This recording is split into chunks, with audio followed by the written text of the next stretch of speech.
नमस्कार मंडळी, प्रभास किचनमध्ये पुन्हा तुम्हा सर्वांचं खूप खूप स्वागत आहे। आज आपण बनवणार आहोत मटर पनीर मिक्स। त्यासाठी लागणारे साहित्य मी तुम्हाला पुढे सांगणारच आहे। तर इथे जास्त वेळ न घालवता कोणतंही वाटण न करता बघूयात ही भाजी कशी बनते। पहिल्यांदा आपण हे पॅकेट खोलून घेऊयात। यातील जो मसाला आहे तो आपण एका भांड्यात काढून घ्यायचा आहे। मिक्स करण्यासाठी यामध्ये आपल्याला अर्धी वाटी पाणी घालायचं आहे। अर्धी वाटी पाणी घेऊन यामध्ये छान अशी याची पेस्ट बनवून घ्यायची आहे। आता ही पेस्ट बनवून झाली की आपल्याला हे सर्व बाजूला ठेवून द्यायचं आहे। आता इथे मी दाखवते तुम्हाला। आपल्याला इथे टोमॅटो घ्यायचे, तर इथे मी 2 मध्यम आकाराचे टोमॅटो चिरून घेतलेत। त्याची आपण मिक्सरच्या भांड्यामध्ये प्युरी बनवून घेऊयात।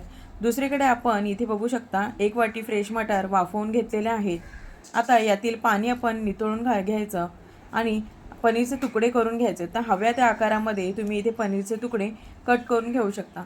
लगेचच आपण भाजीला फोडणी देऊयात। तर त्यासाठी इथे मी कढईमध्ये 3 ते 4 चमचे तेल गरम करून घेतलेलं आहे। त्यामध्ये आपल्याला टोमॅटो प्युरी घालून घ्यायचे। लक्षात ठेवा, लालसर रंगाचे टोमॅटो घ्यायचे म्हणजे भाजीला छान रंग येतो। तेल सुटेपर्यंत छान असं परतून घ्यायचं। आता यामध्ये बाहेरचा कोणताही मसाला घालायची गरज नाही, पण हवंच असेल तर हळद आणि रंगासाठी लाल तिखट तुम्ही घालू शकता। त्यामध्ये वाफवलेले मटार 2 मिनिटं परतून घ्यायचे।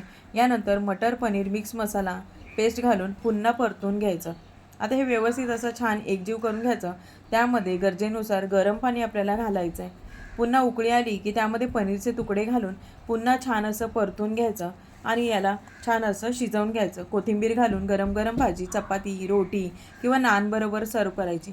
झटपट भाजी तयार झाली आहे। रेसिपी आवडली तर लाईक, शेअर, सबस्क्राईब करा। धन्यवाद।